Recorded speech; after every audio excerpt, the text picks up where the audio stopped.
Salut mes chers élèves, donc aujourd'hui, ou bien dans cette séance, on va traiter quelques activités de soutien destinées au deuxième année du cycle secondaire collégial concernant la partie 3 de l'électricité. La partie 3 de l'électricité contient deux leçons. La première leçon, le courant électrique alternatif sinusoïdal, et la deuxième leçon, l'installation électrique domestique. Donc, cette séance contient deux parties. La première partie consiste à rappeler l'essentiel des cours et la deuxième partie contient à des situations de remédiation. On commence par la première leçon, le courant alternatif sinusoïdal. Pour visualiser une tension électrique, on utilise un oscilloscope. L'oscilloscope contient un écran et contient plusieurs boutons. Le bouton de marche et deux boutons de sélection entre DC et AC et l'entrée de l'oscilloscope. Il contient aussi le bouton de balayage, c'est-à-dire de temps, et le bouton de volts. Ce bouton est appelé sensibilité verticale et ce bouton est appelé sensibilité verticale. L'oscilloscope est un appareil capable de tracer la courbe de la variation de la tension en fonction du temps.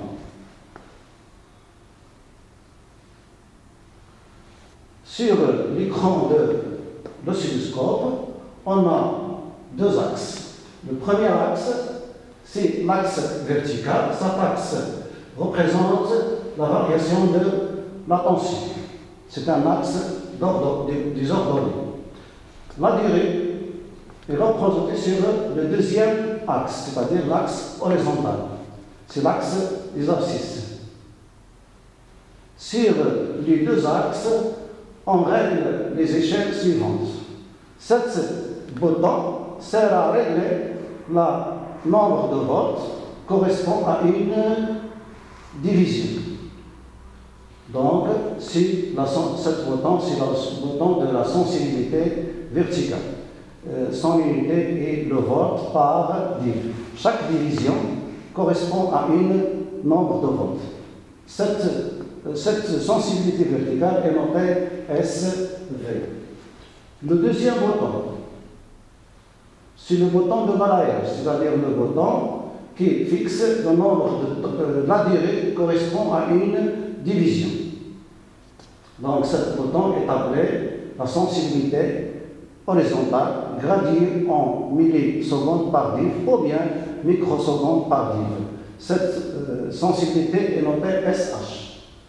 Maintenant, on règle l'oscilloscope sur le mode DC et la sensibilité verticale a une valeur déterminée. On branche un générateur qui porte dessus plus et dessus moins, par exemple une pile, aux entrées d'un oscilloscope. On obtient l'oscillogramme suivant. On obtient dans l'oscillogramme suivant la courbe représentante, c'est une courbe comme un trait droite. Cette courbe correspond à une variation de la tension en fonction de T. On voit que la tension est constante avec le temps. Donc cette tension est dite tension continue. Le symbole de la tension continue est symbolisé par DC ou bien par égal. Maintenant, on branche un générateur délivrant une tension alternative avec les entrées d'un oscilloscope. On règle le mode de l'oscilloscope en AC et la sensibilité verticale sur une valeur, on ajuste la sensibilité horizontale sur l'oscilloscope, on obtient l'oscillogramme suivant. On voit que la variation de la tension, varie avec le temps. Prend des valeurs positives de la tension, c'est une alternance positive, et prend des valeurs négatives de la tension. Donc cette variation prend tant des valeurs positive et tant des valeurs négatives, on dit que cette variation est une variation alternative.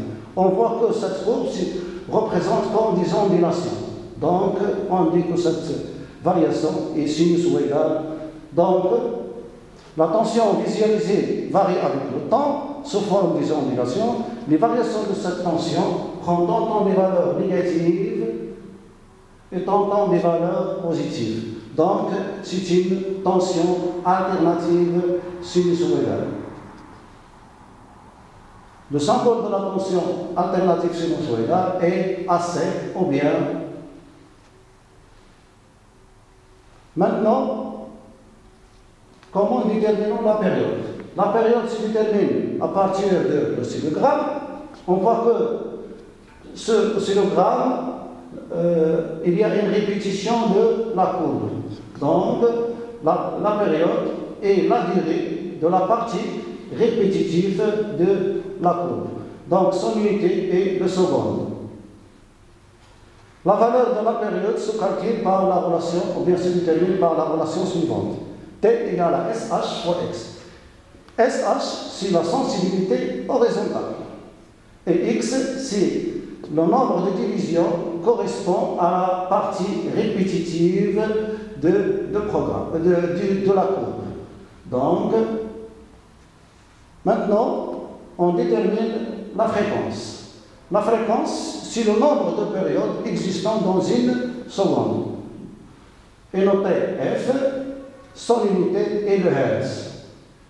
La valeur de la fréquence de cette tension se détermine par l'expression suivante. F égale à 1 sur T. T, c'est la période s'exprime en secondes, et F s'exprime en Hertz. Maintenant, comment déterminons la valeur maximale de la tension? La valeur maximale, c'est la valeur correspond au sommet du courbe. Cette variation se détermine par la relation suivante. La valeur maximale est notée Emax, son unité est le volt.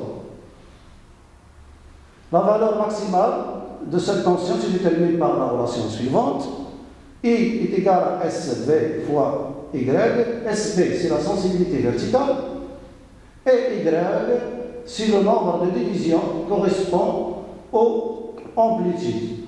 Ici, le nombre de divisions correspond à l'amplitude égal à 1, 2, 3. Donc 3 divisions correspondent à l'amplitude. Donc Y, c'est le nombre de divisions verticales correspond à l'amplitude. Maintenant, comment déterminons la valeur efficace?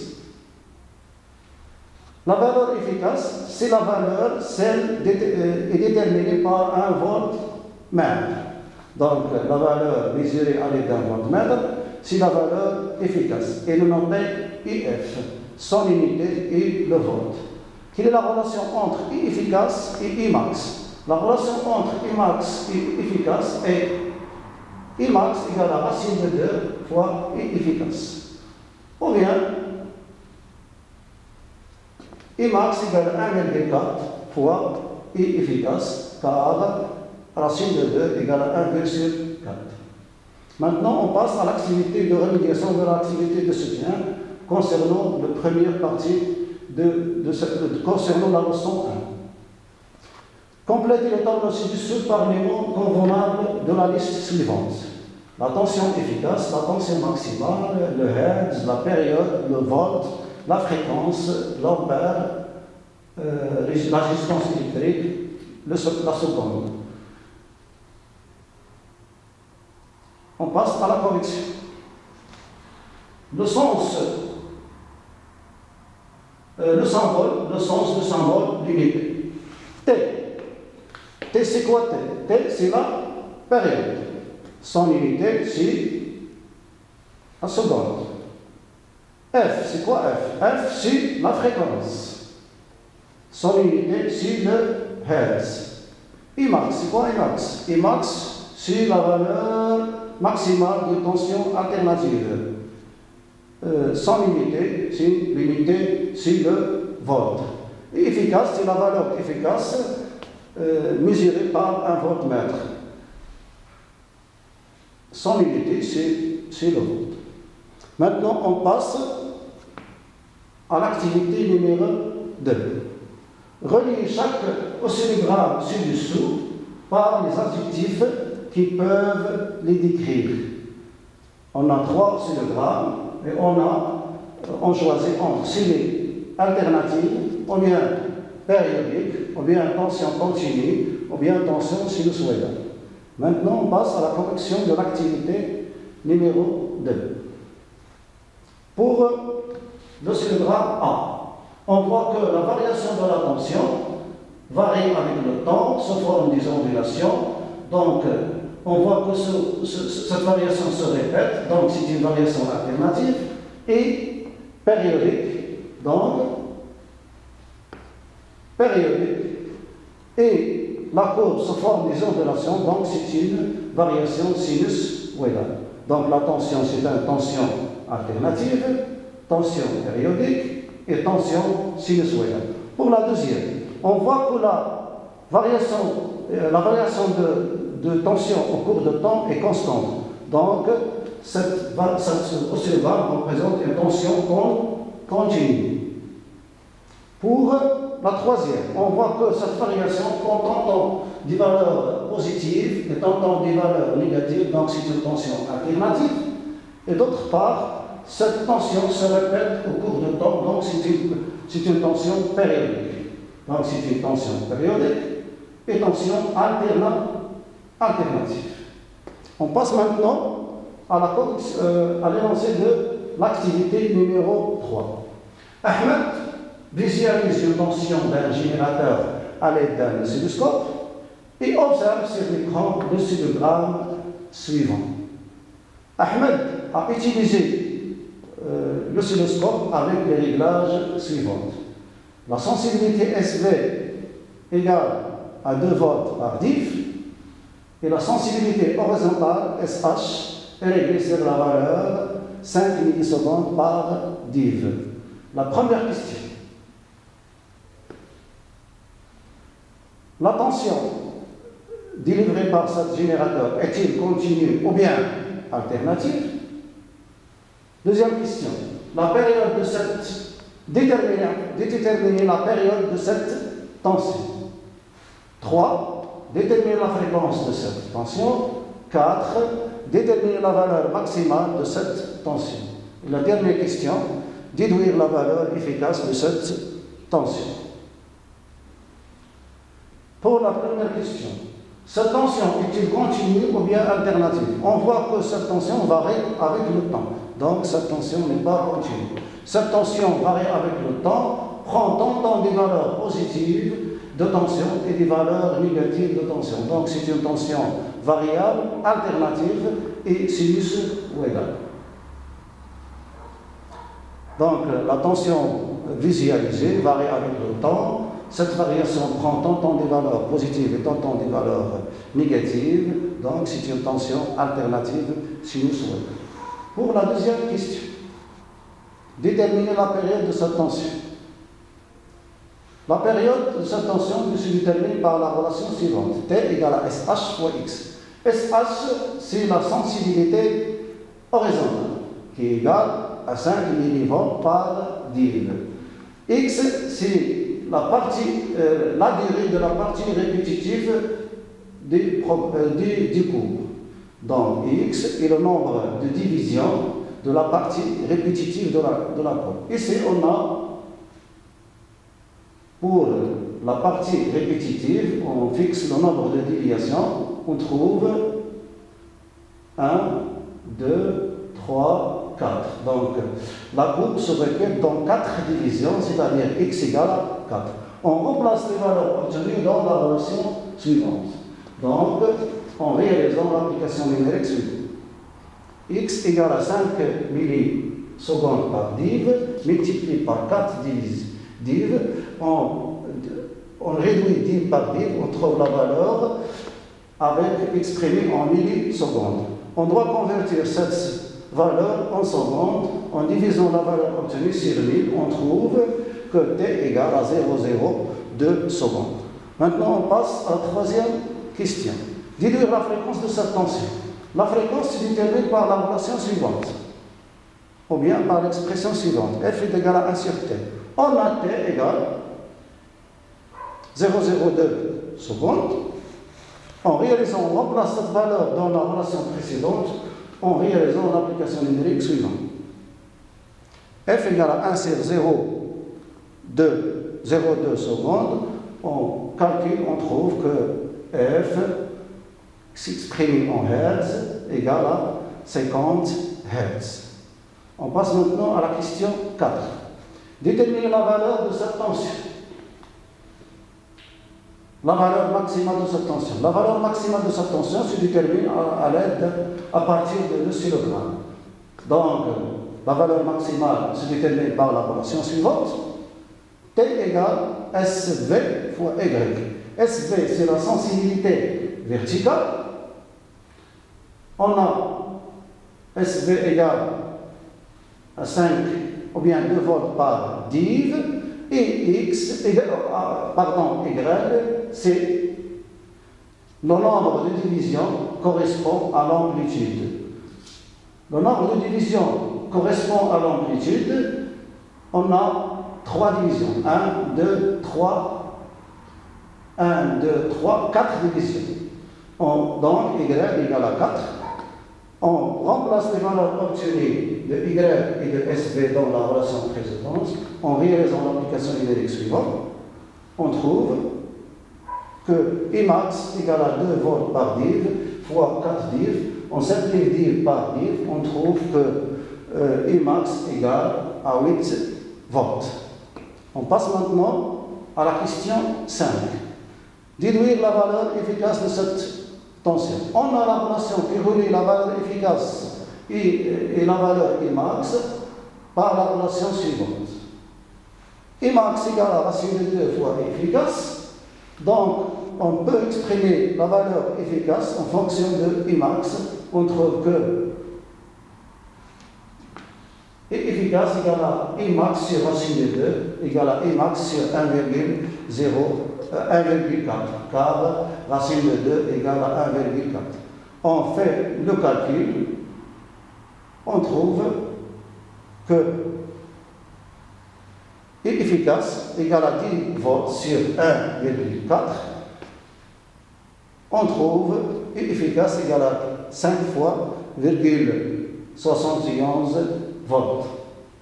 Maintenant, on passe à la leçon 2 de la partie 3 du programme destiné au deuxième cycle collégien.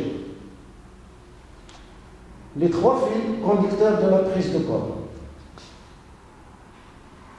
Pour distinguer entre les 3 fils, on utilise un tournevis tester, comme indique le schéma suivant. Si on prend un prise de courant comporte 3 fils, si on voit pour le premier cas que la lampe néon du tournevis tester s'allume, donc cette fil est appelée fil de phase. Donc si la lampe néon continue dans le tournevis tester s'allume, vous venez de trouver la phase. Pour la deuxième trou, on voit que la lampe néon ne s'allume pas. Donc si la lampe néon, le tournevis tester ne s'allume pas, vous venez de trouver la nôtre. Pour la troisième fil. Le troisième fil, ou bien la borne 3, c'est la borne reliée à la Terre, est appelée fil de terre ou bien prise de terre. On voit dans cette image, lorsqu'on démonte une prise de courant, on trouve que ces fils sont différentes couleurs. Pour le premier, le rouge est destiné au fil de phase, le bleu est destiné au fil de neutre et le jaune et le vert pour le fil de terre. Donc, le fil de terre, le fil de phase est coloré en rouge ou bien en marron, le fil neutre est coloré en bleu ou bien noir, prise de terre est colorée en vert ou bien en jaune. On voit dans cette image, à l'aide d'un voltmètre, on peut mesurer la tension au bord du fil de prise de courant. On trouve entre la neutre et la phase, il y a une tension égale à 220 volts. Entre la phase et la terre, on voit égale à 220. entre la Terre et le nôtre, le nombre de volts égal à 0. Donc, 220 entre la phase et le nôtre, 220 entre la phase et la Terre, 0 entre la tension entre le nôtre et la Terre. Donc, la tension du secteur est une tension alternative monophasée parce qu'il contient un seul fil de phase. La fréquence de cette tension égale à 50 Hz et sa période égale à 20 millisecondes. La valeur efficace de la tension de secteur est de 120 volts. Maintenant, on passe au montage électrique monophasé, domestique. L'installation domestique est représentée par le schéma suivant. On voit que l'installation domestique contient plusieurs éléments. Les principaux éléments, ce sont le compteur électrique, le disjoncteur et les visibles, ou bien les disjoncteurs divisionnels. Il comporte 3 fils, un fil de phase, un fil de neutre et le prise de terre. Quel est le rôle de chaque élément? Donc, le compteur a pour image, ce compteur sert à mesurer l'énergie électrique consommée par l'usager. Le disjoncteur principal sert à déclencher automatiquement le courant en cas il y a une surintensité ou bien un court-circuit. Le fusible ou bien le disjoncteur divisionnaire permet de protéger une partie de l'installation électrique en cas il y a une surintensité ou bien un court-circuit. La prise de terre permet de protéger l'utilisateur contre électrocution résultant des contacts des fils de phase aux carcasses métalliques de quelques appareils. On passe maintenant à l'activité de soutien de cours numéro 2. Pour chaque ligne de tableau, indiquez la bonne réponse. La prise de terre protège de l'incendie, du court-circuit, de l'électrocution. Le corps investisseur s'aligne en contact avec la prise de terre et la prise de terre, ou bien la phase, ou bien la neutre. La tension électrique entre le fil de phase et le terre est 0 volts, 250 volts, 220. Une personne est électrocutée lorsqu'il touche seulement le fil de phase, la fil de phase et la neutre et la terre. On passe à la conclusion de cette activité. Pour la première, la prise de terre,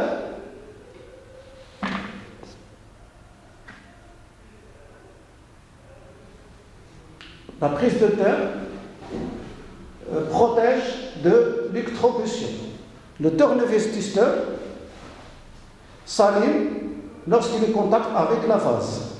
La tension électrique entre le fil de phase et le fil de terre égale à 220 volts.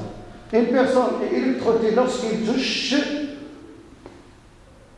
la phase et la neutre. On passe maintenant à l'activité numéro 2. Pour chacun des voltmètres A et B, première question. Entre quelle borne et la prise est branchée chacun des voltmètres A et B? Deuxième question. Quel est le nom de la borne où les deux fils sont reliés? Troisième question. Cette borne présente-t-elle un danger pour les personnes? On passe maintenant à la portion de l'activité 2. Entre quelle borne la prise est branchée chacun des voltmètres? Puisque le voltmètre A indique la valeur 0, c'est-à-dire qu'il est branché entre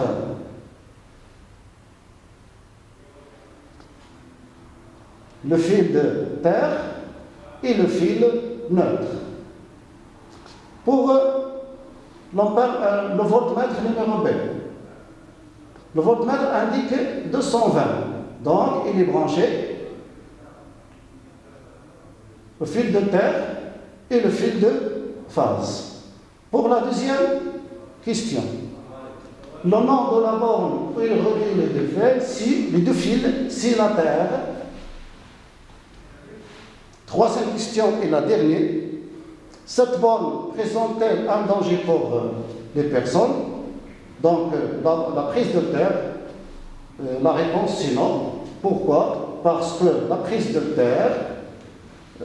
terre, c'est un bon moyen de protéger les utilisateurs contre l'électrocution. Donc, notre séance est terminée. Bonne chance pour tout le monde. Et merci.